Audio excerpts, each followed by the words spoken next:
Hey everyone, आप सभी का बहुत बहुत स्वागत है एनसीईआरटी की छोटी छोटी बातें सीरीज पर, जहां पर आपको मिलती है एनसीईआरटी की हर एक लाइन की डिटेल एक्सप्लेनेशन और कह ले लाइन बाय लाइन एक्सप्लेनेशन। साथ ही आपको यहाँ पर देखने को बहुत सारे मिलते हैं प्रीवियस ईयर क्वेश्चंस और मल्टीपल चॉइस क्वेश्चंस भी। अगर आप क्लास 11th में हैं या क्लास 12th में हैं या फिर आप एक ड्रॉपर स्टूडेंट है जो नीट 2026 की प्रिपरेशन कर रहा है, तो आप बिल्कुल सही जगह पर आए हैं। जी हाँ, मैं हूँ सरला साहू और आप देख रहे हैं गेट साइंस सरला यूट्यूब चैनल। तो चलिए शुरू करते हैं हमारा आज का लेक्चर। आज के लेक्चर में हम क्या करने वाले हैं? आज के लेक्चर में हम करने वाले हैं क्वेश्चन प्रैक्टिस। ठीक है, आज हम क्या करने वाले हैं? Question practice. और ये जो क्वेश्चन है, तो हम जो लिविंग वर्ल्ड है, ठीक है, क्लास 11 का जो फर्स्ट चैप्टर है लिविंग वर्ल्ड, उसके हम कम से कम कितने 50 एमसीक्यूज लगाने वाले हैं। ठीक है, 50 एमसीक्यूज लगाने वाले हैं, जिसमें आपको कुछ क्वेश्चन पीवाईक्यूज के दिखेंगे, कुछ क्वेश्चन जो एनसीईआरटी एग्जाम्पलर जो बुक होती है, तो उसमें से कुछ क्वेश्चंस आपको दिखेंगे। फिर उसके बाद हम करेंगे topic wise MCQs. Topic wise MCQs का क्या मतलब है? टॉपिक वाइज एमसीक्यूज का मतलब है, जैसे एनसीईआरटी, जब ये 11th की जो एनसीईआरटी है उसको जब आप खोलते हैं तो आपको दो टॉपिक दिखता है। First diversity in the living world और दूसरा टेक्सोनॉमिक कैटेगरीज। ठीक है, तो उस वो जो टॉपिक है, तो उससे हम क्या करेंगे? बहुत सारे टॉपिक वाइज एमसीक्यूज करेंगे। इसके बाद नेक्स्ट वीडियो की अगर हम बात करें तो उसमें हम फिर से और प्लस 50 क्वेश्चंस लगाएंगे और उस क्वेश्चंस में आपको मैच द कॉलम टाइप के क्वेश्चन और आपको असर्शन रीजन टाइप के क्वेश्चन और सम स्टेटमेंट बेस्ड क्वेश्चन हम उसमें करेंगे। ठीक है, तो चलिए हमारा आज का लेक्चर हम शुरू करते हैं। तो सबसे पहले मैंने यहाँ पर रखा है प्रीवियस ईयर क्वेश्चन, कि अगर हम किसी एग्जाम की प्रिपरेशन कर रहे हैं तो हमें पता तो होना चाहिए कि उसमें किस तरह के क्वेश्चंस आते हैं। ठीक है, जब आप प्रीवियस ईयर क्वेश्चन देखते हैं तो आपको पता चलता है कि आपको किस तरह से अपनी तैयारी करनी है, किस तरह से आपको पढ़ाई करनी है। तो सबसे पहला क्वेश्चन जो कि नीट में आया हुआ है, ठीक है, select the correctly written scientific name of mango which was first described by Carolus Linnaeus. तो यहाँ पे मैंगो का जो साइंटिफिक नेम है, तो इस चारों ऑप्शन में आपको बताना है कि वो किसमें करेक्ट लिखा हुआ है। ठीक है, ऑप्शन ए मैंगीफेरा इंडिका। तो यहाँ पे देखो क्या ये करेक्ट लिखा हुआ है? यहाँ का जो ये क्या है? जीनस है और ये क्या है? स्पेसिफिक इपिथेट है। तो जीनस का जो फर्स्ट लेटर है वो तो कैपिटल होना चाहिए, लेकिन जो स्पेसिफिक इपिथेट है उसका जो लेटर क्या होना चाहिए? स्मॉल लेटर होना चाहिए। तो ये क्या हो जाएगा? रॉन्ग हो जाएगा। ठीक है, ये अगर इस तरह से लिखा होता तो ये क्या होता है? यहाँ पे करेक्ट होता। तो ऑप्शन ए क्या हो जाएगा? रॉन्ग हो जाएगा। Mangifera indica Carl Linnaeus. ठीक है, तो यहाँ पे चलो ये तो ठीक लिखा है, लेकिन अभी भी ये इटैलिक्स में नहीं है। और यहाँ पे ये जो साइंटिस्ट का नाम लिखा है, तो इतना बड़ा हम जो भी साइंटिस्ट होता है उसका नाम हम इतना बड़ा नहीं लिखते हैं, हम उसको एब्रीवेटेड फॉर्म या शॉर्ट फॉर्म में लिखते हैं। तो ये भी क्या हो गया? गलत हो गया। अब ऑप्शन सी को देखें, मैंगीफेरा इंडिका लिन। ठीक है, तो यहाँ पर देखो जो जीनस है उसका मैंगीफेरा है, वो उसका जो फर्स्ट लेटर है वो कैपिटल है और जो स्पेसिफिक इपिथेट है वो स्मॉल लेटर से शुरू हो रहा है। और यहाँ पे ये जो साइंटिस्ट का नेम है वो भी क्या है? अच्छे से एब्रीवेटेड फॉर्म में या शॉर्ट फॉर्म में लिखा हुआ है। तो ऑप्शन सी यहाँ पे क्या हो जाएगा? करेक्ट हो जाएगा। अब यहाँ पे आता है ऑप्शन डी। ठीक है, मैंगीफेरा इंडिका। अब ये क्यों गलत है? ठीक है, यहाँ पे तो जो जीनस है वो भी कैपिटल लेटर में लिखा हुआ है और ये जो स्पेसिफिक इपिथेट है वो भी कौन से लेटर में लिखा हुआ है? स्मॉल। ठीक है, स्मॉल लेटर में। लेकिन यहाँ पे गलती ये है कि ये किस में नहीं है? इटैलिक्स फॉन्ट में नहीं है। जैसे ऑप्शन सी को आप देखो तो ये थोड़ा सा क्या लिखा हुआ है? टेढ़ा लिखा हुआ है, तिरछा लिखा हुआ है। ठीक है, इसी को हम क्या कहते हैं? इटैलिक फॉन्ट कहते हैं। तो यहाँ पे ये चीज नहीं हुई है। और प्लस यहाँ पे जो साइंटिफिक जो साइंटिस्ट है या ऑथर है उसका नेम भी नहीं लिखा हुआ है। तो ऑप्शन डी भी क्या हो जाएगा यहाँ पे? गलत। तो करेक्ट क्या हो जाएगा यहाँ पे? Option C Mangifera indica Linn. Next question, which of the following is against the rule of ICBN? ठीक है, तो आईसीबीएन जो है तो उसके अगेंस्ट, तो हमने बहुत सारे बाइनोमियल नॉमेनक्लेचर है, ठीक है, जो भी नॉमेनक्लेचर है उसके हमने चार पांच क्या पढ़े थे? रूल्स पढ़े थे। तो उसके अगेंस्ट क्या है? ठीक है, हिंदी में अगर ये क्वेश्चन पढ़े, निम्नलिखित में से कौन सा आईसीबीएन के नियमों के विपरीत है? Option A, hand written scientific names should be underline. ठीक है, क्या ये ऑप्शन सही है? हाँ। एवरी, मतलब कि ये ऑप्शन, ये इस क्वेश्चन का सही आंसर नहीं है, लेकिन ये जनरल, ये स्टेटमेंट क्या है, करेक्ट है, लेकिन इस क्वेश्चन के लिए ऑप्शन क्या हो जाएगा, रॉन्ग हो जाएगा। ठीक है, every species should have generic name and a specific epithet, क्या ये सही है? हाँ, बिल्कुल करेक्ट है, लेकिन ये क्वेश्चन के हिसाब से क्या हो जाएगा, रॉन्ग हो जाएगा। Scientific names are in Latin and should be italicized. ठीक है, तो ये भी क्या है, करेक्ट है, लेकिन ये यहाँ पे क्या हो जाएगा, wrong. Option D, generic and specific name should be written start with the small letters, तो ये क्या हो जाएगा, हाँ, जेनरिक नेम को तो हमको कैपिटल लेटर से स्टार्ट करना होता है, लेकिन यहाँ पे क्या लिखा है, बोथ नेम को आपको स्मॉल लेटर से लिखने को बोला है, तो ये यहाँ पे क्या हो गया, रॉन्ग हो गया। ठीक है, रॉन्ग स्टेटमेंट, लेकिन ये क्वेश्चन के हिसाब से आंसर क्या हो जाएगा, ऑप्शन डी। ठीक है, चलिए नेक्स्ट क्वेश्चन देखते हैं। Nomenclature is governed by certain universal rules. Which one of the following is contrary to the rules of the nomenclature? Contrary का मतलब यहाँ पे क्या हो जाएगा, अगेंस्ट आपको बताना है। ठीक है, या फिर इनमें से कौन सा जो नॉमनक्लेचर में जो रूल है वो उसको फॉलो नहीं कर रहा है। ठीक है, कौन सा गलत है ये आपको बताना है। तो सबसे पहले आपको क्वेश्चन को अंडरस्टैंड करना होगा। ठीक है, क्वेश्चन को सबसे पहले आपको अच्छे से समझना होगा कि वो बोल क्या रहा है। अगर आपको कॉन्ट्रेरी, अगेंस्ट और इनकरेक्ट और नॉट, इस तरह के अगर ऑप्शंस दिखते हैं तो उसको आपको हमेशा उसको क्या करना है, इस तरह से सर्कल कर लेना है। ठीक है, चलिए अब यहाँ पे हमको क्या बताना है, कॉन्ट्ररी, ठीक है, या फिर नॉट, जो कि रूल नहीं है। Option A, the names are written in Latin and are italicized. ठीक है, तो यहाँ पे ये क्या है, ये क्या हो जाएगा, ये करेक्ट हो जाएगा, स्टेटमेंट करेक्ट हो जाएगा कि जो भी हम साइंटिफिक नेम लिखते हैं या बायोलॉजिकल नॉमेनक्लेचर लिखते हैं, ठीक है, वो लैटिन में होता है और उसको इटलाइज्ड लिखते हैं, मतलब वो इटैलिक्स फॉन्ट में हम उसको लिखते हैं। तो क्वेश्चन के हिसाब से ऑप्शन ए क्या हो जाएगा, wrong. Option B, when written by hand the names are to be underline. ठीक है, तो ये भी क्या हो जाएगा, ऐसे तो करेक्ट है, लेकिन ऑप्शन क्वेश्चन के हिसाब से क्या हो जाएगा, wrong. Option C, biological names can be written in any language, क्या ये करेक्ट है क्या, मुझे तो नहीं लग रहा है। चलो ऑप्शन डी को हम देखते हैं। The first word in a biological name represent a genus name and the second is a specific epithet, तो ऑप्शन डी क्या हो जाएगा, यहाँ पे करेक्ट हो जाएगा, मतलब स्टेटमेंट यहाँ पे करेक्ट हो जाएगा, लेकिन ये जो क्वेश्चन के हिसाब से ऑप्शन डी क्या हो जाएगा, गलत। अब यहाँ पे ऑप्शन सी को हम देखें, biological names can be written in any language, तो ऐसा है क्या, नहीं, उसके लिए हमारे पास प्रॉपर लैटिन लैंग्वेज है। ठीक है, उसमें ही हमको क्या करना होता है, लिखना होता है। तो ऐसे तो वो ये स्टेटमेंट रॉन्ग है, जो नॉमेनक्लेचर रूल्स है उसको फॉलो नहीं कर रहा है। ठीक है, तो इसीलिए इस क्वेश्चन के हिसाब से ऑप्शन सी क्या हो जाएगा, करेक्ट आंसर हो जाएगा। ठीक है, चलिए question 4, which of the following is the correct scientific name of wheat derived by binomial nomenclature? ठीक है, तो ये क्वेश्चन किस में पूछा गया था, एम्स में पूछा गया है। कौन से एग्जाम में पूछा गया है, एम्स में।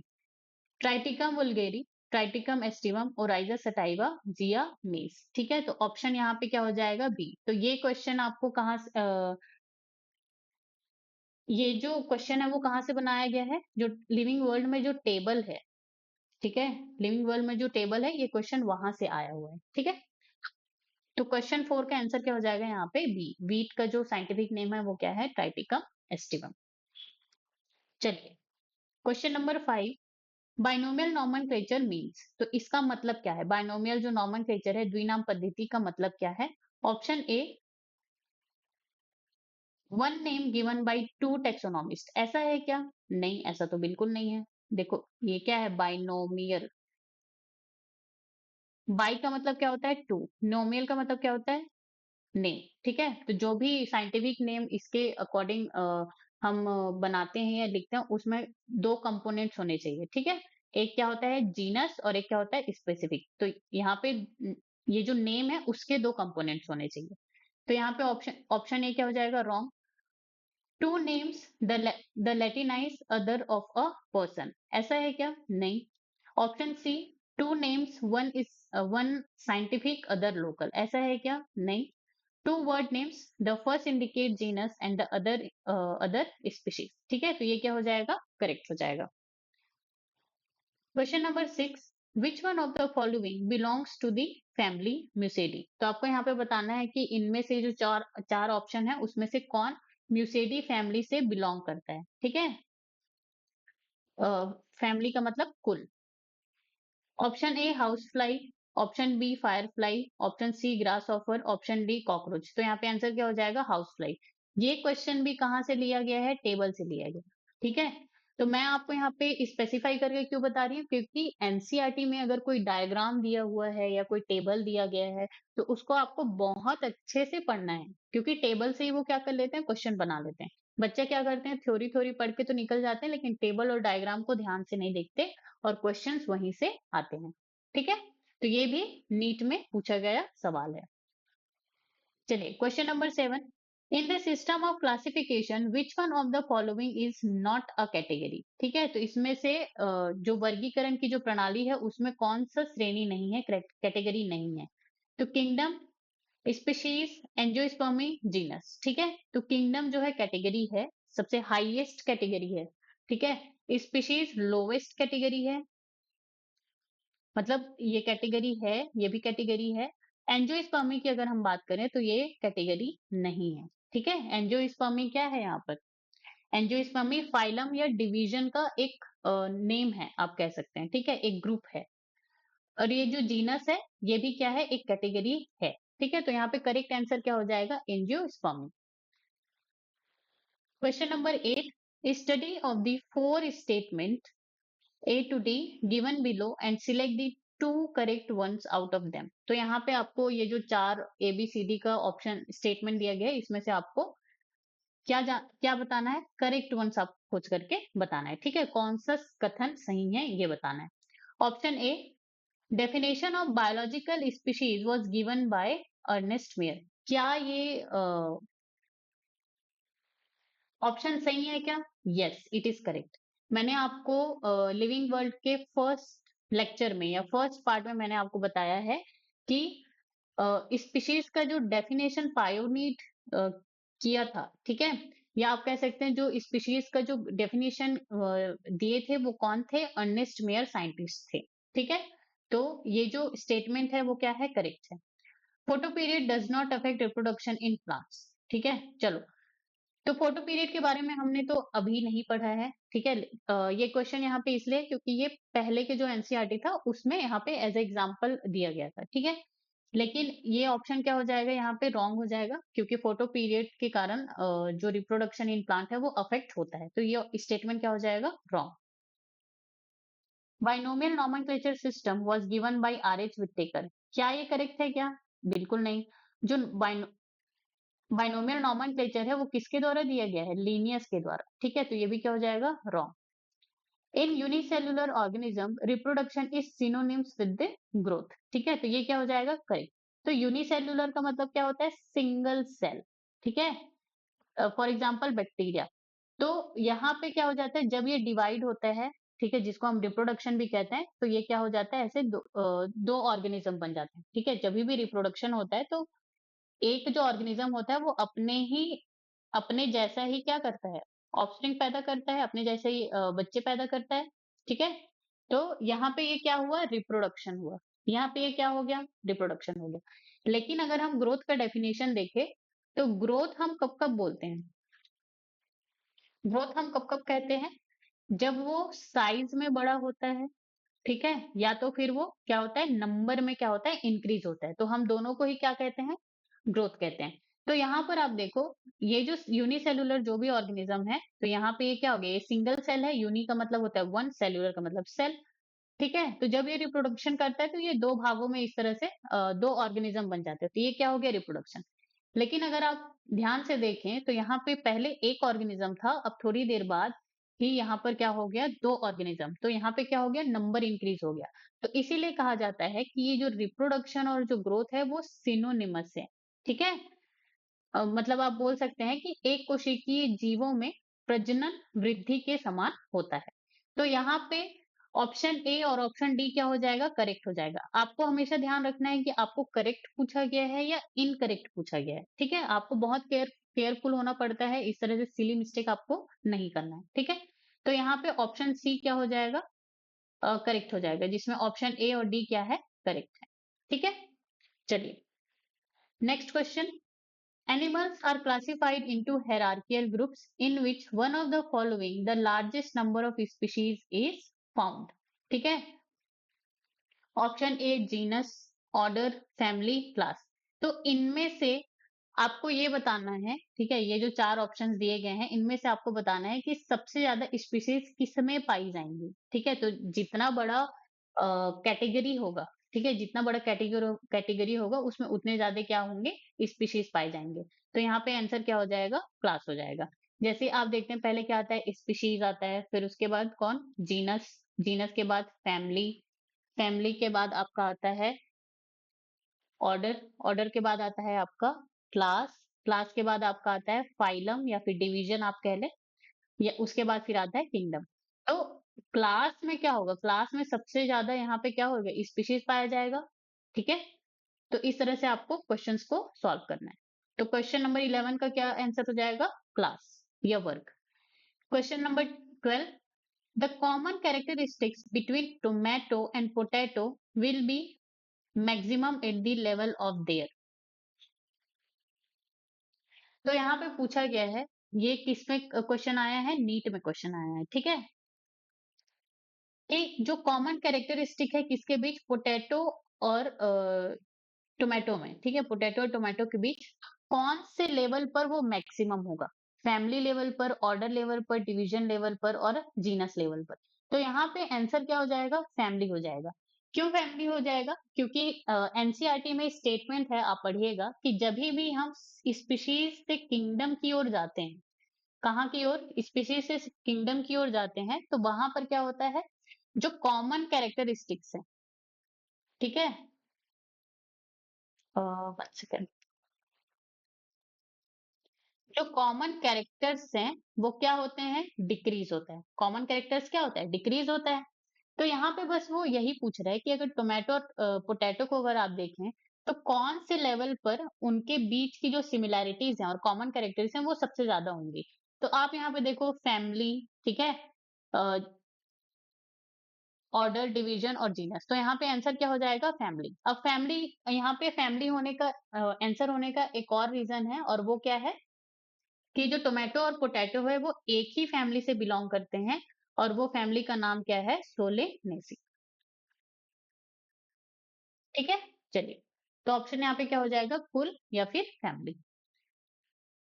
Question number 14, in the taxonomic categories which hierarchical arrangement is in ascending order is correct in case of animals. ठीक है, तो एनिमल्स के केस में आपको ये जो हायरार्कियल अरेंजमेंट है टैक्सोनॉमिक कैटेगरीज का, उसको असेंडिंग ऑर्डर में बताना है। ठीक है, चलिए, तो यहाँ पर आप देख सकते हैं ऑप्शन ए में क्या है। तो पहले कौन आएगा? स्पीशीज। ठीक है, ये आपको अरेंजमेंट आपको याद रखनी है। सबसे पहले कौन आएगा? स्पीशीज आएगा, फिर उसके बाद जीनस, जीनस के बाद फैमिली, फैमिली के बाद फैमिली के बाद आपका आ जाएगा ऑर्डर, ऑर्डर के बाद क्लास, क्लास के बाद फाइलम और डिवीजन। ठीक है,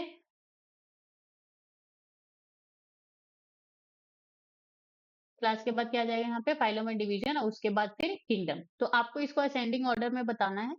तो यहाँ पे आप देख सकते हैं, आपको नॉर्मली आपको अरेंज करना है। ठीक है, तो हम सबसे पहले देखते हैं यहाँ पे ऑप्शन ए में ये कहाँ से यहाँ से किंगडम से स्पीशीज की और इस तरह से लिखा गया है। ठीक है, तो हम देखते हैं किंगडम। ठीक है, उसके बाद फाइलम है क्या? एनिमल्स के लिए है तो फाइलम यहाँ पे लिखा हुआ है, अगर प्लांट्स के लिए होता डिवीजन लिखा होता। फिर उसके बाद class, okay, order, okay, family, फिर उसके बाद जीनस, फिर स्पीशीज। तो आपको यहाँ पे ऑप्शन ए ही यहाँ पे क्या मिल गया? करेक्ट हो गया। ठीक है, ऑप्शन ए ही करेक्ट मिल गया, तो आपको बाकी ऑप्शंस को देखने की जरूरत नहीं है। तो इस तरह से आप एग्जाम में क्या करते हैं? अपना टाइम बचाते हैं। अगर आपको एकदम कंफर्म है कि यही ऑप्शन है, ठीक है, तो आपको सिर्फ उसको टिक करना है, बाकी ऑप्शंस में आपको अपना टाइम वेस्ट नहीं करना है। ठीक है, चलिए क्वेश्चन नंबर 15। तो ये क्वेश्चन एनसीईआरटी एग्जाम्पलर जो बुक है वहां से ली गई है। As we go from species to kingdom in a taxonomic hierarchy, the number of common characteristic will decrease, will increase, remain same, may increase और decrease। तो हम कहां से कहां जा रहे हैं? स्पीशीज टू किंगडम जा रहे हैं। अब स्पीशीज टू किंगडम हम जाते हैं तो जो भी कॉमन कैरेक्टरिस्टिक होते हैं वो क्या होते हैं? डिक्रीज होते हैं। तो ऑप्शन ए यहाँ पे क्या हो जाएगा? करेक्ट हो जाएगा। ठीक है, question number 16। Which of the following suffix used for units of classification in plants indicates a taxonomic category of family। तो आप हमेशा जो फैमिली जितनी भी दी गई है, ठीक है, उसको आप अगर देखें तो वहां पे क्या होता है? सोलेनेसी, इस तरह से यूज होता है। तो ऑप्शन यहाँ पे क्या हो जाएगा? सी हो जाएगा। तो चलिए मैं आपको यहाँ पे कुछ चीजें नोट करवा देती हूँ। Just a second. ठीक है, तो यहाँ पे आपको टेक्सोनॉमिक कैटेगरी, ठीक है, और यहाँ पे मैं यहाँ पे क्या लिख रही हूँ? सफिक्स। तो अगर टेक्सोनॉमिक कैटेगरी क्या है? डिवीजन। उसमें आपको देखने को मिलेगा सफिक्स क्या? फाइटा। ठीक है, ये आप वो कर सकते हैं, नोट कर सकते हैं कहीं पर भी। अगर कहीं पर सब डिवीजन है तो आपको उसके सफिक्स, सफिक्स का मतलब क्या होता है? पीछे में, जैसे ये कोई वर्ड है और उसके पीछे में एक कॉमन वर्ड लगा होता है, उसको हम क्या कहते हैं? सफिक्स कहते हैं। तो सब डिवीजन में आपको क्या देखने को मिलेगा? फाइटिना। ठीक है, फिर उसके बाद क्लास, क्लास में आपको क्या देखने को मिलेगा? आपको 3 सफिक्स यहाँ पे देखने को मिलेंगे, ऑप्सीडा, फाइसी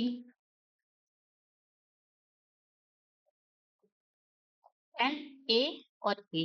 ठीक है, तो ये 3 तरह के आपको सफिक्स देखने को मिलेंगे कहाँ पर? क्लास पर। फिर उसके बाद आता है ऑर्डर। अगर ऑर्डर है तो वहां पे आपको कैसा सफिक्स देखने को मिलेगा? एल्स। ठीक है, और फैमिली अगर है, ठीक है, किसी भी फैमिली का नेम है तो उसके लास्ट में अगर आप देखेंगे तो आपको कौन सा वर्ड क्या देखने को मिलेगा एज अ सफिक्स? ए सी ई, ए ई। जैसे कि सोलेनेसी जब हम बोलते हैं तो उसके लास्ट में ये वाला जो है स्पेलिंग वहां पे लिखा होता है, वर्ड लिखा होता है। ठीक है, तो ये आपको याद रखना है। चलिए, तो क्वेश्चन नंबर 16 क्लियर। अब हम आगे बढ़ते हैं question number 17। The term systematics refers to identification and study of organ system? No. Identification and preservation of plants and animals, ऐसा कुछ है क्या? नहीं। Diversity of kinds of organism and their relationship? Can B.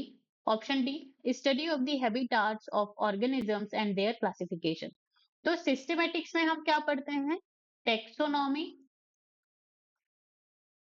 Plus evolutionary relationship.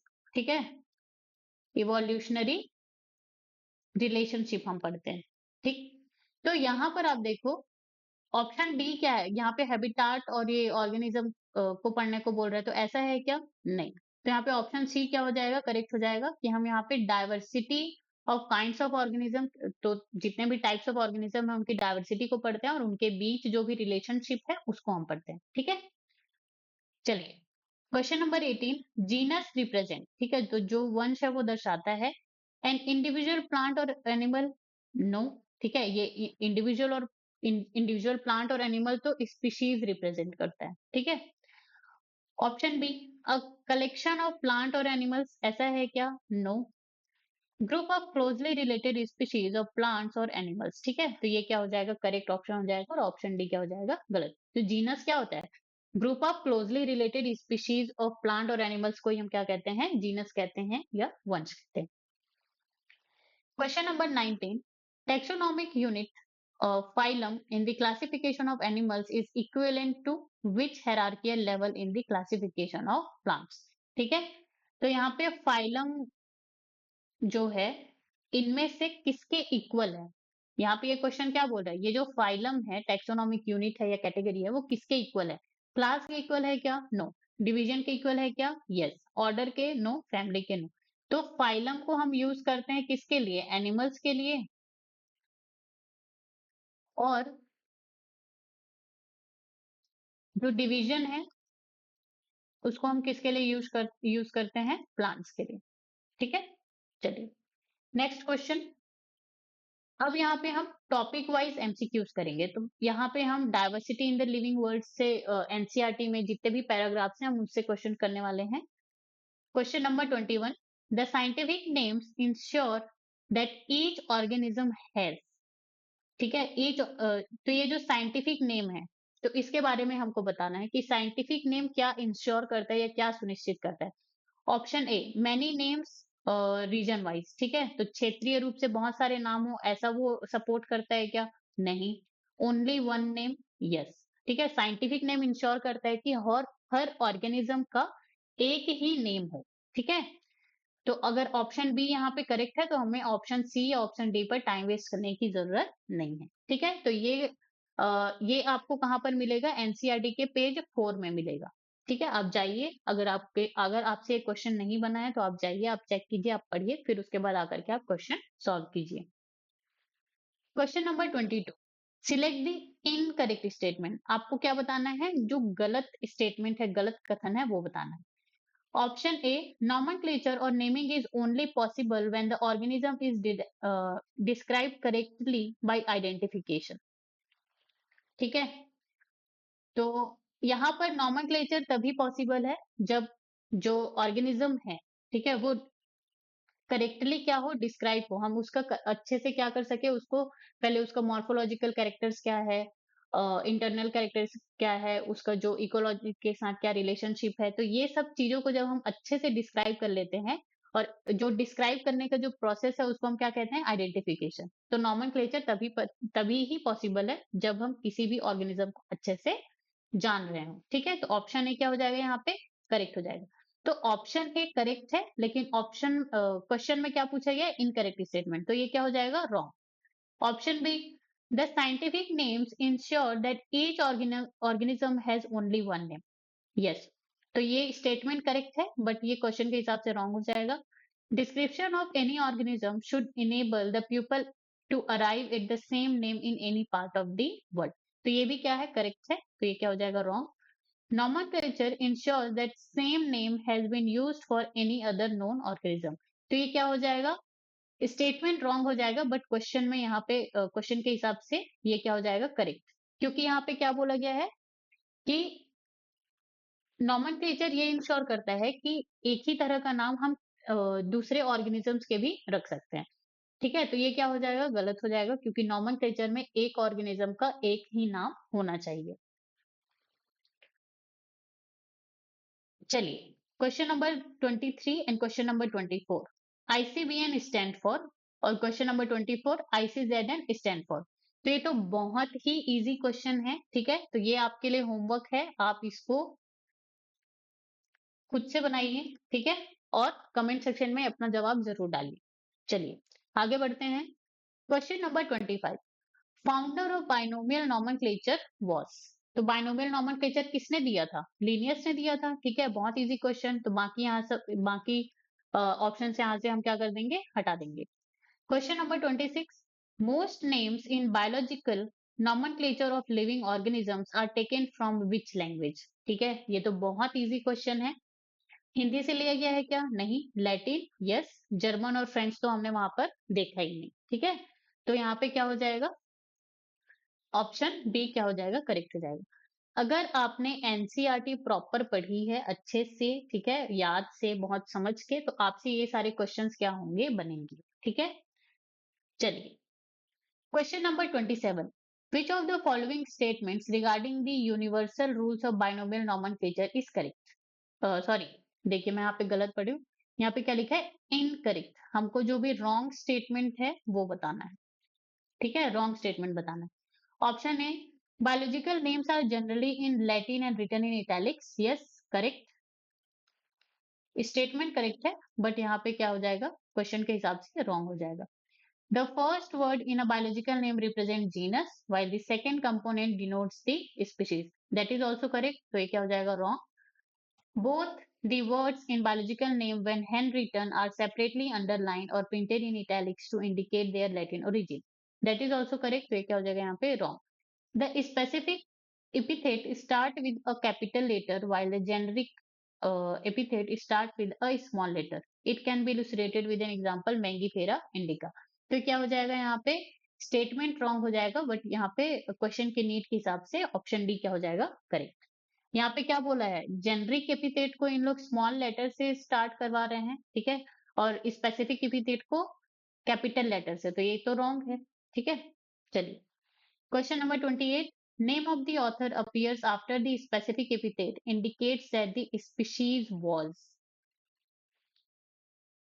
तो यहाँ पे आपको बताना है कि जो भी नॉमेनक्लेचर होता है जैसे मैंगी फेरा इंडिका उसके बाद हम क्या करते हैं लिन इस तरह से हम एब्रिवेटेड फॉर्म में साइंटिस्ट का नाम लिखते हैं ठीक है तो वो क्या इंडिकेट करता है. Option A first identified by that author no. First grown by that author no. First described by that author yes. ठीक है ये जो लिन है यहाँ पे जो ऑथर का नाम होता है लास्ट में वो बताता है कि उन्होंने उसको सबसे पहले डिस्क्राइब किया है ठीक है तो ऑप्शन डी यहाँ पे क्या हो जाएगा रॉन्ग. आप यहाँ पे पेज 5 पे इसको जा करके क्रॉस चेक कर सकते हैं. 29 select the correctly written botanical और जूलॉजिकल नेम. ठीक है तो आपको यहाँ पे करेक्टली रिटन बायोलॉजिकल नेम बताना है ठीक है. होमोसेपियंस तो यहाँ पे ये इनकरेक्ट है. होमोसेपियंस ह्यूमंस का साइंटिफिक नेम होता है तो यहाँ पे ये जो जीनस नेम है वो तो करेक्ट है कैपिटल से स्टार्ट हुआ है लेकिन स्पेसिफिक एपिथेट का जो नेम है वो यहाँ पे कैपिटल एस से स्टार्ट हुआ है इसलिए क्या है रॉन्ग है इसको स्मॉल एस से स्टार्ट होना चाहिए था. तो जब भी आपको इस तरह का क्वेश्चन आए तो आपको देखना है कि क्या वो चारों ऑप्शन जो है बाइनोमियल नोमेनक्लेचर के जो रूल्स हैं उसको फॉलो कर रहे हैं नहीं. बी पैंथेरा टाइग्रिस ठीक है तो पैंथेरा यहाँ पे इटैलिक्स में भी लिखा हुआ है जीनस कैपिटल लेटर से स्टार्ट है और स्पेसिफिक एपिथेट जो है स्मॉल लेटर से तो ये क्या हो जाएगा करेक्ट. पाइसम सटाइवम ये क्या यहाँ पर गलती किया है कि ये जो है इटैलिक्स फॉन्ट में नहीं लिखा गया है ठीक है. मैंगीफेरा इंडिका तो यहाँ पे स्पेसिफिक एपिथेट को कैपिटल लेटर से स्टार्ट किया है तो ये क्या हो जाएगा wrong. Question number 30 the main purpose for the classification of organism is to. तो जो भी ऑर्गेनिज्म है उसको हम क्लासिफाई क्यों कर रहे हैं उस हमारा उद्देश्य क्या है पर्पस क्या है. Study geography no. Locate plants and animals no. establish relationship among organisms yes. study evolution no. तो हम पढ़ते हैं ताकि हमें हमें पता चले कि कौन सा ऑर्गेनिज्म किससे रिलेटेड है ठीक है. Question number 31 which of the following is the basic process of taxonomy. ठीक है तो यहाँ पे बेसिक प्रोसेस ऑफ टेक्सोनॉमी आपको बताना है.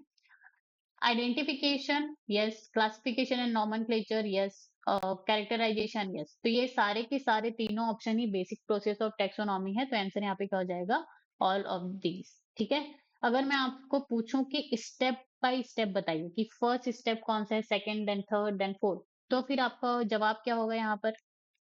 ठीक है तो बेसिक प्रोसेस तो सबसे पहले हम क्या करते हैं कैरेक्टराइजेशन करते हैं. कैरेक्टराइजेशन को और क्या बोलते हैं डिस्क्राइब करते हैं ठीक है. फिर सेकंड में हम क्या करते हैं यहाँ पे आइडेंटिफाई करते हैं. क्या करते हैं आइडेंटिफाई करते हैं. फिर थर्ड में हम वहां पे क्लासिफाई करते हैं क्लासिफिकेशन. फिर फोर्थ में लास्ट में जाकर के हम क्या करते हैं नॉमेनक्लेचर या फिर नाम देते हैं. ठीक है चलिए question number 32 the word systematics is derived from the word which means. तो यहाँ पे ये जो सिस्टमैटिक्स वर्ड है वो किससे डिराइव्ड हुआ है किससे निकला है किससे व्युत्पन्न हुआ है हमको ये बताना है और उसका मतलब क्या होता है. तो ग्रीक से रॉन्ग. लैटिन से यस. लैटिन वर्ड से डिराइव्ड हुआ है ठीक है और वो वर्ड कौन सा है सिस्टम है क्या नहीं तो ये क्या हो जाएगा रॉन्ग. ऑप्शन सी लैटिन सिस्टेमा और उसका मतलब क्या होता है सिस्टमेटिक अरेंजमेंट ऑफ ऑर्गेनिज्म तो ऑप्शन सी यहाँ पे क्या हो जाएगा करेक्ट. ऑप्शन डी यहाँ पे क्या हो जाएगा रॉन्ग. आप पेज नंबर 5 पे जाकर के इसको क्रॉस चेक कर सकते हैं. Question number 33 select the incorrect statement from the following. तो यहाँ पे हमको इनकरेक्ट या फिर गलत कथन बताना है ठीक है. Option A, biodiversity refers to the number and types of organism present on earth. Yes, this is correct statement. तो क्वेश्चन के लिए क्या हो जाएगा? Wrong. Binomial nomenclature system of classification was given by Carolus Linnaeus. Statement is correct. तो ये क्या हो जाएगा? Wrong. Carolus Linnaeus first described the species Mangifera indica. ठीक है, तो ये भी क्या है? करेक्ट है कि जो मैंगीफेरा इंडिका है उसको कैरोलस लिनियस ने सबसे पहले डिस्क्राइब किया था। तो ये भी क्या है? करेक्ट। तो क्या हो जाएगा? Wrong. Systematics takes into account anatomical and morphological relationship between organism. तो ये क्या हो जाएगा? स्टेटमेंट रॉन्ग हो जाएगा, बट ये क्या हो जाएगा? Correct option for this question. ठीक है, सिस्टमैटिक्स क्या एनाटॉमिकल और मॉर्फोलॉजिकल रिलेशनशिप को बताता है ऑर्गेनिजम्स के बीच? नहीं, ये इवोल्यूशनरी रिलेशनशिप को बताता है। ठीक है, चलिए question number 34, which one of the following books was written by Linnaeus? Systema Naturae, Historia Plantarum, Historia Naturalis, all of these. ठीक है, तो यहाँ पे ऑप्शन ए क्या हो जाएगा? करेक्ट हो जाएगा। चलिए, the scope of systematics include, scope of systematic includes, तो हमको पता है सिस्टमेटिक्स क्या है? Taxonomy plus evolutionary relationship. ठीक है, तो टेक्सोनॉमी में क्या क्या आता है? आइडेंटिफिकेशन आता है, नॉमेनक्लेचर आता है, क्लासिफिकेशन आता है, ये सारी चीजें आती हैं। तो यहाँ पे ऑप्शन क्या हो जाएगा? डी, ऑल ऑफ दीस। अब क्वेश्चन हम करेंगे टेक्सोनॉमिक कैटेगरीज, जो टॉपिक है उससे रिलेटेड। ठीक है, और taxonomic category refers to the basic unit of classification. तो जो टेक्सोनॉमिक कैटेगरी है, तो क्या वो जो भी क्लासिफिकेशन है, वर्गीकरण है, उसकी क्या आधारभूत इकाई है, बेसिक यूनिट है? तो ऐसा तो कुछ नहीं है। ठीक है, ये क्या हो जाएगा? गलत हो जाएगा। और रैंक और लेवल इन टेक्सोनॉमिक हायरार्की, तो ये जो टेक्सोनॉमिक कैटेगरी है वो क्या करता है? और रैंक और लेवल इन टेक्सोनॉमिक हायरार्की होता है। ठीक है, रैंक या फिर लेवल को बताता है किसमें? Taxonomic hierarchy. टेक्सोनॉमिक हायरार्की का मतलब क्या है? जैसे हम स्पीशीज टू किंगडम जाते हैं, किंगडम टू स्पीशीज जाते हैं, तो इसी को हम क्या कहते हैं? हायरार्की कहते हैं। तो ऑप्शन सी यहाँ पे क्या, सॉरी, ऑप्शन बी यहाँ पे क्या हो जाएगा? करेक्ट। ऑप्शन सी भी देख लेते हैं। A group of related organism able to interbreed, तो अ ग्रुप ऑफ ऐसे ऑर्गेनिज्म का समूह जो आपस में इंटरब्रीड कर सके, तो उसको तो हम स्पीशीज कहते हैं ना। ठीक है, तो ये क्या हो जाएगा? Wrong. A group of related organism that are unable to interbreed freely, ये भी क्या हो जाएगा? रॉन्ग हो जाएगा। The term taxon is used for, ठीक है, अब यहाँ पे जो टेक्सॉन टर्म है वो किसके लिए यूज होता है?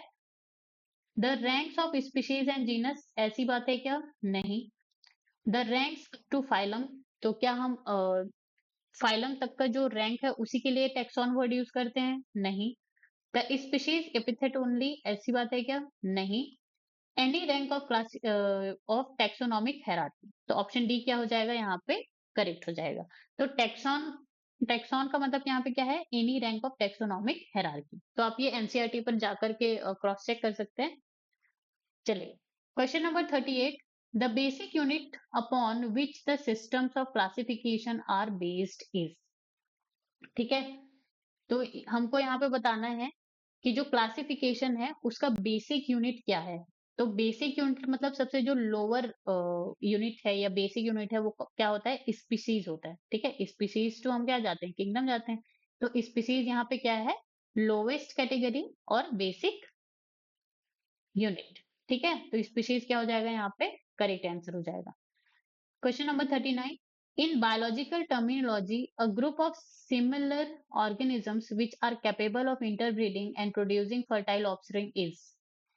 तो ये जो डेफिनेशन है, ठीक है, ये डेफिनेशन अर्नेस्ट मेयर के द्वारा दी गई थी। इसको मैंने आपको लिविंग वर्ल्ड का जो फर्स्ट पार्ट है, फर्स्ट लेक्चर है, वहां पर ही मैंने आपको एक्सप्लेन किया था। तो ऑप्शन यहाँ पे क्या हो जाएगा? स्पीशीज। ठीक है, तो ऐसे ग्रुप ऑफ इंडिविजुअल और सिमिलर ऑर्गेनिज्म जो आपस में इंटरब्रीड कर सके, ठीक है, रिप्रोडक्शन कर सके और अपने ही तरह फर्टाइल ऑफस्प्रिंग क्या कर सके? प्रोड्यूस कर सके, तो ऐसे ग्रुप को हम क्या कहते हैं? स्पीशीज कहते हैं। ठीक है, आप पेज 6 में जाकर और उसको क्रॉस चेक कर सकते हैं। चलिए, next question, select the incorrect statement with respect to the category genus. तो जीनस के रिस्पेक्ट, जीनस के लिए हमको इनकरेक्ट स्टेटमेंट बतानी है, ठीक है, गलत कथन। कभी भी आपको इस तरह इनकरेक्ट करेक्ट है तो पहले आपको उसको मार्क कर लेना है कि पूछ क्या रहा है। तो इनकरेक्ट बताना है। जीनस इज अ ग्रुप और assemblage of related species. Yes, ये क्या है, करेक्ट स्टेटमेंट है, तो इसके लिए क्या हो जाएगा, ऑप्शन रॉन्ग हो जाएगा। The category genus is higher than that of family. ठीक है, तो आप मुझे बताइए कि ये जो जीनस है वो फैमिली से बड़ी कैटेगरी है क्या? तो ये क्या हो जाएगा, रॉन्ग स्टेटमेंट, मतलब यही क्या है, करेक्ट आंसर। स्पीशीज आता है पहले, फिर उसके बाद क्या आता है, जीनस, फिर उसके बाद फैमिली आती है ना। तो यहाँ पे क्या बोल रहा है ऑप्शन बी में कि ये जो जीनस कैटेगरी है वो फैमिली से बड़ी है क्या? नहीं, फैमिली बड़ी है, फिर जीनस क्या है, छोटी है। तो यहाँ पे ये ऑप्शन बी क्या हो जाएगा, ये जो स्टेटमेंट क्या हो जाएगा, ये रॉन्ग हो जाएगा, और क्वेश्चन नंबर 40 का करेक्ट आंसर क्या हो जाएगा, डी हो जाएगा। ठीक है, तो बाकी को तो अभी यहाँ पे पढ़ने की जरूरत है नहीं। चलिए, तो ऑप्शन सी और ऑप्शन डी क्या हो जाएंगे, रॉन्ग ऑप्शन हो जाएंगे इसके लिए। चलिए फिर भी ऑप्शन पढ़ लेते हैं। Option C, lion, tiger and leopard are closely related species which have been placed in the genus Panthera. Yes, that is true. And are respectively named as Panthera leo, Panthera tigris and Panthera pardus. ठीक है, तो lion, tiger and leopard जो है Panthera genus में classify किए गए हैं, और उनका जो साइंटिफिक नेम है वो रिस्पेक्टिवली इस तरह से है। Option D, solanum, panthera, felis, canis are the examples of the genera. Yes, solanum में सोलेनम जो जीनस है, ठीक है, उसमें आपको आलू, बैगन, ये सारी चीजें आती हैं। पैंथेरा में ये जो लायन, टाइगर, लेपर्ड हैं वो सारी स्पीशीज आती हैं। फेलिस में कैट, ठीक है, कैनिस में डॉग। चलिए, question number 41, in a taxonomic hierarchy genus is interpolated between. ठीक है, इंटरप्लॉटेड बिटवीन का मतलब इंटरप्लॉटेड का मतलब क्या है, बीच में रखना। ठीक है, तो आपको बताना है ये जो जीनस है, ये जो टैक्सोनॉमिक हायरार्की है स्पीशीज से लेकर के किंगडम तक, तो ये जो जीनस है वो किन के बीच में रखा गया है? किंगडम और क्लास के बीच में रखा है क्या? नहीं। फाइलम एंड ऑर्डर के बीच में? नहीं। ऑर्डर एंड स्पीशीज के बीच में? नहीं। लेकिन फैमिली एंड स्पीशीज के बीच में? यस। आप देखिए, स्पीशीज, जीनस, फैमिली, ठीक है, तो जीनस किसके बीच में इंटरप्लॉट किया गया है? स्पीशीज और फैमिली के बीच। तो ऑप्शन डी यहाँ पे क्या हो जाएगा, correct. Which is the odd one in the following series. तो आपको इसमें से ऑड वन बताना है। ठीक है, ऑड वन का मतलब है जो असमान है, जो बाकी तीन जो है समानता वहां पे दिखेगी, लेकिन एक जो है अलग होगा। तो यहाँ पे कौन कौन है, लियोपर्ड, ठीक है, लायन एंड टाइगर और कैट। ठीक है, तो ये जो है तीनों के तीनों पैंथेरा जीनस से क्या करते हैं, बिलोंग करते हैं। पैंथेरा जीनस से बिलोंग करते हैं। कैट जो है फेलिस जीनस से क्या करता है, बिलोंग करता है। तो यहाँ पे ऑड कौन है, कैट। ठीक है, चलिए, question number 43, in a new species of genus Petunia is found in which family will it be placed? Convoluaceae, Solanaceae, Archidiaceae, sorry, Anacardiaceae and Poales. ठीक है, तो अगर आपने एनसीईआरटी पढ़ा होगा पेज नंबर 7, ठीक है, तो वहां पे आपको पता है कि जो जीनस पिटूनिया है वो सोलेनेसी फैमिली से क्या करता है, बिलोंग करता है। विच of the following taxonomic categories includes all others. ठीक है, तो आपको ये जो चार ऑप्शंस है उसमें सबसे बड़ा बताना है जो सबको ही क्या करता है, इंक्लूड कर लेता है अपने में। तो फैमिली, जीनस, ऑर्डर, स्पीशीज। तो यहाँ पे सबसे बड़ी कैटेगरी, टैक्सोनॉमिक कैटेगरी कौन है, ऑर्डर। तो ऑर्डर के अंदर ये सारी चीजें आ जाएंगी, जैसे स्पीशीज, जीनस, फैमिली, ऑर्डर। ठीक है, फिर उसके बाद क्लास। तो ऑर्डर में ये तीनों क्या हो गई, इंक्लूडेड हो गई। ठीक है, question number 45, the name of a plant order usually ends with. तो मैंने आपको पिछले स्लाइड्स में बताया है, ठीक है, सफिक्स टैक्सोनॉमिक, कौन सी टैक्सोनॉमिक कैटेगरी के साथ कौन सा सफिक्स लगता है। तो यहाँ पे ऑर्डर्स की बात हुई है, किसकी बात हुई है, ऑर्डर्स की। तो ऑर्डर्स में हमेशा ऑर्डर जो है एल्स, ALE से क्या होता है, एंड होता है। तो ऑप्शन यहाँ पे बी क्या हो जाएगा, करेक्ट हो जाएगा। Question number 46. Solanaceae are included in the order Polymoniales mainly based on the floral characters, vegetative characters, shape of calyx, presence and absence of bracts. ठीक है, तो यहाँ पर जब एनसीईआरटी आप पेज 7 देखेंगे तो आप देखेंगे पॉलीमोनियल्स में ये जो सोलेनेसी फैमिली को रखा गया है तो वो फ्लोरल कैरेक्टर्स के बेसिस पे रखा गया है। ठीक है, तो ऑप्शन ए यहाँ पे क्या हो जाएगा, करेक्ट हो जाएगा। Question number 47, Aves taxonomically represent a, ठीक है, फैमिली, ऑर्डर, क्लास। तो आंसर यहाँ पे क्या है, क्लास। अब एव्स क्या है, एव्स क्लास है जिसमें बर्ड्स को इंक्लूड किया गया है, या बर्ड्स को क्या किया गया है, क्लासिफाई किया गया है। तो ये जो क्वेश्चन है ये चैप्टर 1, ठीक है, और चैप्टर 4, चैप्टर 4 क्या नाम, किसका नाम है, एनिमल किंगडम का। किसका नाम है, एनिमल किंगडम। तो एनिमल किंगडम में हम डिफरेंट डिफरेंट क्लास पढ़ते हैं, जिसमें ये एव्स के बारे में भी हम पूरे डिटेल में डिस्क्रिप्शन क्या करते हैं, पढ़ते हैं। ठीक है, तो ये जो क्वेश्चन है ये चैप्टर 1 और चैप्टर 4 के बीच क्या है, इंटरलिंक्ड है। चैप्टर 1 और चैप्टर 4 के बीच क्या है, इंटरलिंक्ड है, क्योंकि यहाँ पे एव्स यानी चैप्टर 4 का यहाँ पे क्या हो गया,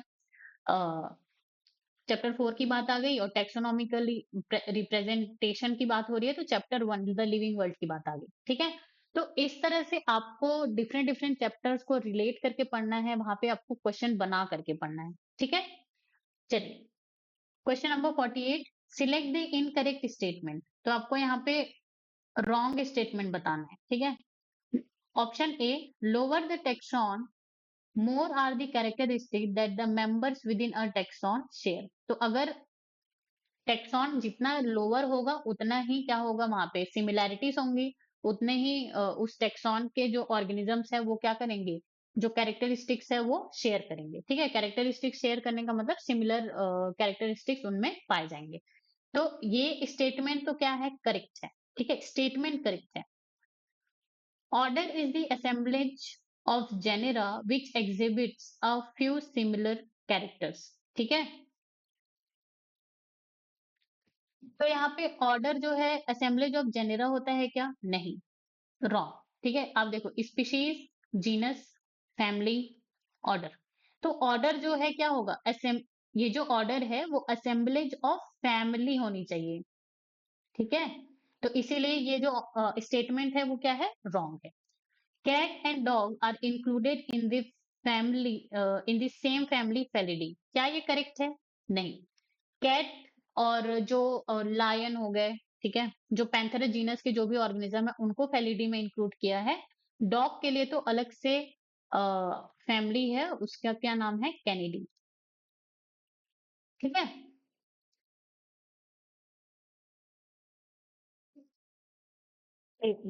spelling mistake, okay. Option D, all organisms including those in the plant and animals kingdom have species as the lowest category। तो जितने भी ऑर्गेनिज्म है जो प्लांट और एनिमल किंगडम है, तो उनको अगर आप जैसे ही नीचे आते जाएंगे तो आपको पता चलेगा कि सबके पास species as a lowest category वहां पे कैटेगरी प्रेजेंट होती है। तो ऑप्शन डी यहाँ पे क्या हो जाएगा, करेक्ट हो जाएगा। तो यहाँ पे इनकरेक्ट स्टेटमेंट पूछा है, तो यहाँ पे जो ऑप्शन डी है वो क्या हो जाएगा, करेक्ट, क्योंकि यहाँ पे बी एंड सी को एज अ इनकरेक्ट स्टेटमेंट इन्होंने इंक्लूड किया है। तो ऑप्शन डी क्या हो जाएगा, करेक्ट हो जाएगा। चलिए question number 49, which of the following statement is incorrect regarding taxonomic categories. तो टेक्सोनॉमिक कैटेगरीज के अकॉर्डिंग कौन सा स्टेटमेंट इनकरेक्ट है। ठीक है, हमेशा आपको मार्क करना है कि वो इनकरेक्ट पूछ रहा है, करेक्ट पूछ रहा है, अगेंस्ट पूछ रहा है, कॉन्ट्ररी पूछ रहा है, या साथ का पूछ रहा है। ठीक है, option A, chordates have dorsal hollow neural system.